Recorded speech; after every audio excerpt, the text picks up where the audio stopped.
Magluto ko og munggo nga naiilis.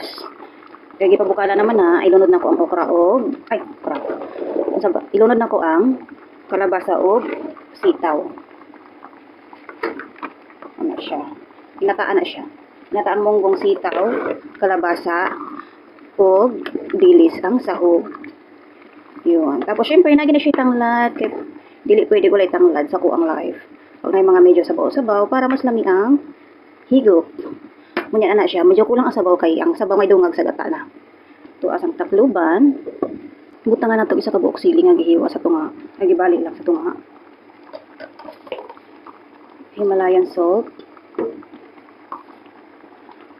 Ajinomoto. Paminta. Pampahalang-halang gamay. Gamay pero grabe na siya nga paminta. Halang kayo.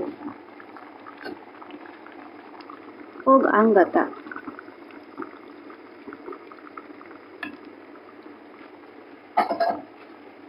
Pigaw na to kay sayang. Puyo kayo na to para ang lasa maghalo-halo. Luto na ni siya.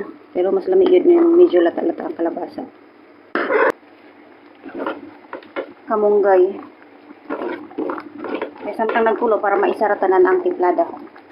Halo-haluin at pwede na itong hanguin.